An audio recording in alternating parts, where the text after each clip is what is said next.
ilmu yang saya dapetin itu tentang writing itu benar-benar banyak sekali yang saya dapatin di sini gitu kan. Sebelumnya saya benar-benar nggak tahu gitu apa sih content writing itu, apakah nulis konten aja atau gimana gitu kan. Tapi ternyata enggak gitu kan. Pas saya masuk, wah ternyata emang banyak banget itu hal yang bisa saya pelajari hanya sekedar menulis saja gitu.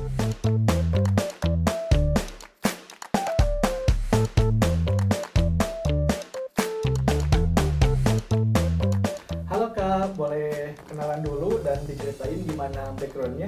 Perkenalkan, nama saya Muhammad Abdul Aziz, bisa dipanggil Aziz ataupun Abdul gitu. Saya sendiri sekarang ini berusia 23 tahun, tepatnya lahir pada 8 Juni tahun 2002. Lalu saat ini saya sedang bersekolah atau menjadi seorang mahasiswa gitu, belajar di Universitas Pendidikan Indonesia. Untuk program studinya yaitu program studi teknik komputer. Apa sih tujuan Ajis itu saat mendaftar program ini? Oke, baik. Untuk tujuan saya sendiri adalah yang paling utama gitu ya. Mungkin sebelum saya masuk ke tujuan itu, saya mengenal gitu tentang program ini itu dari kaprodi saya saat itu. Dia yang nawarin ke saya untuk masuk gitu. Nah, saat itu saya melihat gitu kan ada beberapa bidang okupasi gitu kan. Dan salah satunya itu adalah bidang yang saya bisa dibilang saya minati gitu. Itulah alasan kenapa akhirnya saya memilih program ini, karena emang ketika saya cari lebih dalam juga gitu kan terkait untuk program ini itu sangat bagus dan keren menurut saya. Karena kenapa? Karena program ini tuh kita tuh bisa belajar gitu ya untuk masuk ke dalam dunia industri pekerjaan gitu kan. Jadi sebelum kita masuk kita bisa belajar dulu seperti apa gitu kan nanti kita di dunia kerja gitu. Dan ini menurutku sangat bagus karena emang konsepnya kan seperti belajar ini ya, apa, studi independen gitu kan gitu. Tapi dipadukan dengan konsep magang gitu. Jadi menurutku sangat menarik gitu. Oke, nah nyambung juga ke pertanyaan selanjutnya. Di situ kan kuliahnya tuh di teknik komputer ya. Nah, kenapa tertariknya tuh kemudian ambil content writing gitu? Oke. Jadi sebenarnya awalnya itu ketika saya masuk ke dunia perkuliahan gitu kan, saya tuh sebenarnya emang ada niatan untuk masuk ke dalam organisasi gitu. Nah, cuman saat itu saya tuh gak punya basic apa-apa gitu kan. Alasannya kenapa? Karena emang dari dulu saya gak pernah gitu ikut organisasi gitu. Jadi suatu ketika saya pengen ikut organisasi ya akhirnya saya itu cari yang benar-benar apa sih yang bidang apa gitu yang di sana tuh mereka susah untuk dicari gitu. Nah, dari situlah makanya saya pingin masuk gitu ke dunia itu supaya ya bisa membantu juga gitu kan dan mengurangi urgensi tersebut. Nah, terus selanjutnya apa sih ekspektasi Ajis sendiri tentang dunia content writing itu? Oke. Untuk ekspektasi saya sendiri gitu ya untuk dunia content writing, sebenarnya dari awal gitu ya saya nggak punya atau nggak berekspektasi besar gitu atau gimana gitu, karena emang biasanya saya kalau ikut sesuatu gitu ya atau menjalani hidup ya setidaknya ya setiap harinya ya saya bisa mendapatkan ilmu gitu kan kayak gitu. Jadi kurang lebih apapun nanti mungkin ekspektasinya tinggi atau kecil ya setidaknya apa yang saya lakuin gitu itu bisa bermanfaat bagi saya sih. Nah, selanjutnya ada hal berkesan atau menarik gak nih selama ikut program? Sebenarnya banyak gitu ya Kak, walaupun emang ini kelasnya online, tapi sangat banyak gitu momen-momennya gitu. Mungkin salah satunya momen yang paling membuat saya berkesan itu mungkin saat evaluasi gitu ya. Kenapa? Karena emang di saat kita mengerjakan tugas terus dievaluasi gitu kan sama mentor, itu menurutku hal yang sangat kita bisa belajar gitu kan dari situ gitu. Jadi jarang-jarang banget yang kita kerjakan itu bisa langsung dievaluasi sama orang-orang yang benar-benar di bidang tersebut gitu kan. Jadi kita juga bisa jadi banyak belajar, terus kita juga jadi makin baik lagi dan kita juga bisa ngedengar pengalaman dari orang yang benar-benar jago gitu di bidang itu gitu. Oke, untuk metode pembelajarannya nih gimana? Mudah dipahami nggak?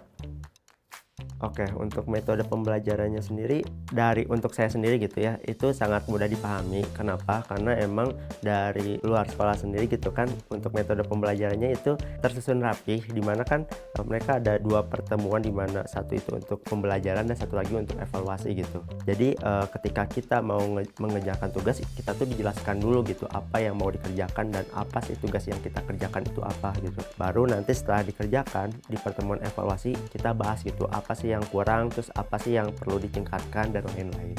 Jadi menurutku itu sudah sangat bagus gitu. Jadi dan saya juga dengan metode pembelajaran seperti itu juga sangat paham, apalagi ditambah dengan mentor juga yang makin paham juga gitu penjelasannya setiap harinya, setiap pembelajaran dan evaluasinya.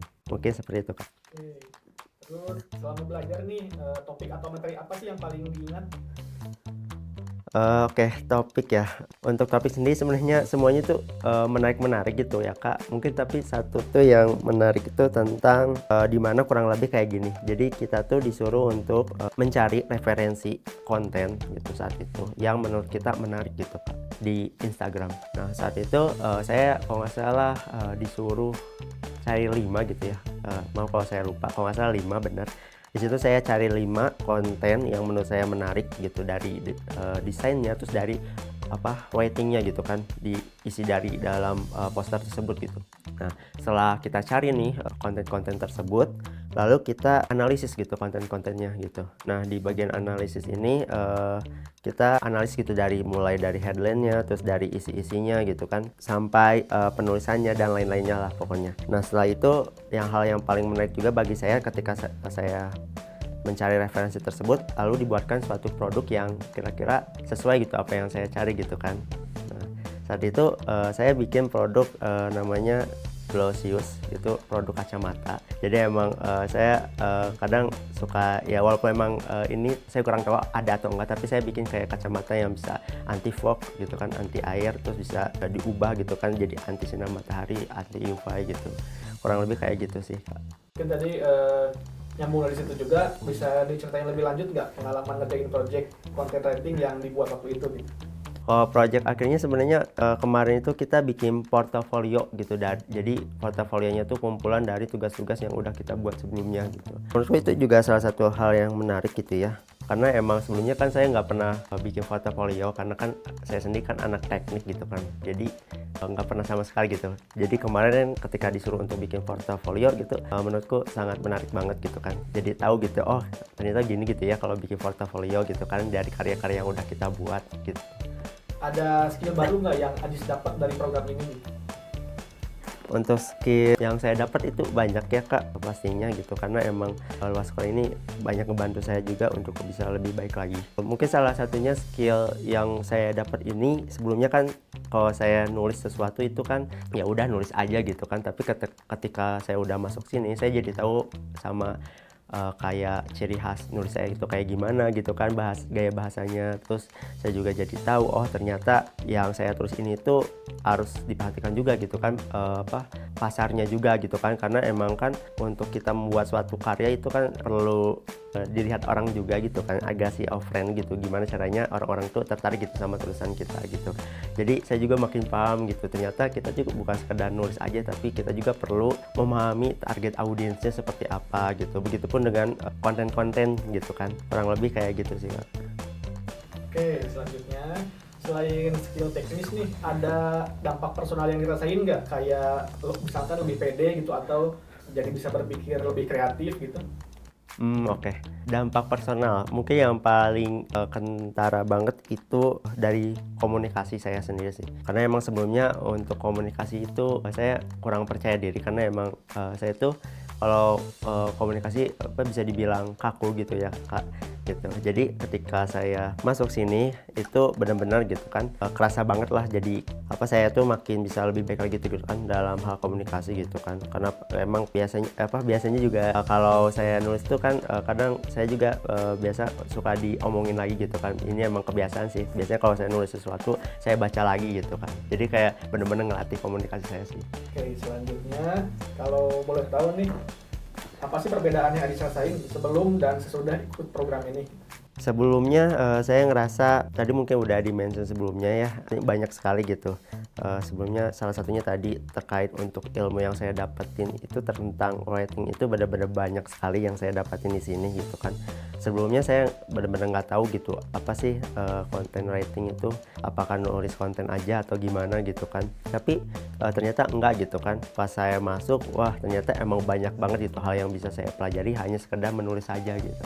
Saya benar-benar bersyukur bersyukur gitu kan bisa masuk sini karena banyak hal gitu yang bisa saya dapetin gitu. Mungkin spesifiknya ya salah satunya tadi udah saya sebutin juga, kayak saya jadi paham kayak gaya penulisan, terus saya juga jadi tahu gitu bagaimana sih caranya kita memasarkan tulisan yang saya buat gitu kan. Lalu begitupun juga konten-konten yang saya buat juga gitu. Begitupun tadi juga tentang skill personal saya yang juga makin bagus juga gitu kan. Boleh ceritain nggak gimana mentor yang ngajarin Ajis nih? Oh oke, boleh. Mentor saya itu namanya Kak Naswa Ali. Kak Naswa Ali itu orangnya bisa dibilang baik dan friendly gitu. Dan menurutku itu Kak Ali juga orangnya keren banget gitu kan. Karena emang waktu pertama kali ketemu gitu, kali itu bisa kayak apa ya, memposisikan dirinya sebagai peserta juga gitu. Jadi kitanya juga nggak kaku-kaku aman gitu kan ketika kita bertemu gitu, pembelajaran juga. Waktu materi dijelaskan juga gitu kan sama Kak Ali, itu benar-benar jelas juga gitu kan. Saya juga mudah dimengerti gitu dari penjelasan Kak Ali itu seperti apa gitu. Begitupun dari kelihatan gitu saat evaluasi tugas gitu kan, Kak Ali itu selalu ngasih saran, terus ngasih apa yang kurang, terus ngasih apa gitu yang perlu ditingkatin gitu. Dan itu bisa bukan hanya saya gitu, tapi peserta yang lainnya juga bisa lebih baik lagi gitu kan ke depannya. Lalu Kak Ari juga sangat terbuka gitu, apabila mungkin ada yang mau ditanyakan selama tugas boleh ditanyakan gitu kepada beliau gitu. Jadi menurutku sangat keren sih. Selanjutnya nih, kan jadi sekarang udah ada pengalamannya di content writing. Misalkan ada orang yang ingin belajar juga content writing tapi masih ragu-ragu nih, kira-kira apa sih yang akan disampaikan buat mereka? Oke. Kalau dari saya sendiri ya, untuk kalian yang mungkin masih ragu atau mungkin masih ingin masuk ke khususnya okupasi content writer, saya cuma bisa kasih saran untuk berhenti untuk ragu dan terus aja maju gitu. Kenapa saya bilang gini? Karena emang kalau misalnya kalian ragu itu ya kalian nggak akan bisa maju gitu. Karena emang kalau saya sendiri mikirnya kalian lebih baik mencoba gitu ke sesuatu daripada ya nggak sama sekali gitu kan. Karena ya walaupun nanti mungkin kalau misalnya nanti mungkin gitu ya ketika mencoba gitu kan hasilnya buruk atau bagus, ya itu kalau saya sendiri gitu ya Kak, ya saya terima-terima aja gitu kan. Kalau saya ya maupun nanti hasilnya gimana atau gimana, ya pastinya yang saya pentingkan itu ketika saya mau melakukan sesuatu gitu, itu bukan hal itunya sih, tapi lebih kayak apa sih yang bisa saya dapetin gitu. Jadi ya pilihannya dua aja sih, kayak maju dan kalian dapatin apapun itu gitu yang bisa kalian dapatin, maupun itu jelek ataupun buruk atau bagus gitu, atau ya nggak sama sekali gitu, jadi kalian nggak dapet apa-apa kayak gitu. Selanjutnya, apa mimpi terbesar Ajis di dunia content writing ini?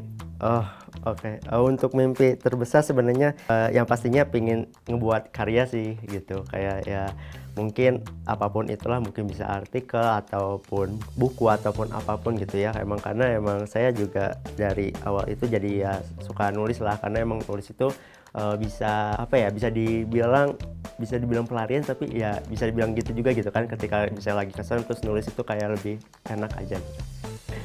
Oke, terakhir nih, apa rencana Ajis selanjutnya dalam dunia content writing ini? Oke, untuk rencana selanjutnya, yang pertama mungkin yang pastinya saya akan terus belajar gitu, karena emang saya nggak pernah menempatkan posisi saya paham atau gimana gitu. Saya akan terus belajar sampai ya terus benar-benar bisa ngebuatin suatu karya gitu ya. Walaupun emang nanti kalau misalnya saya insya Allah gitu kan bisa buat suatu karya, tapi ya di situ juga saya juga perlu banyak belajar lagi lah gitu kan gitu. Lalu yang kedua ya saya jadikan ini sebagai peluang baru juga gitu buat Ajis gitu kan. Jadi Ajis juga jadi memiliki banyak sekali peluang gitu kan. Jadinya nanti mungkin saya bisa jadi freelancer ataupun bisa kerja di perusahaan khususnya di bidang content writer gitu. Ayo gabung program Belajar Bekerja agar kamu lebih siap secara profesional. Cek website belajarbekerja.com untuk info selengkapnya. Sampai jumpa di video selanjutnya ya.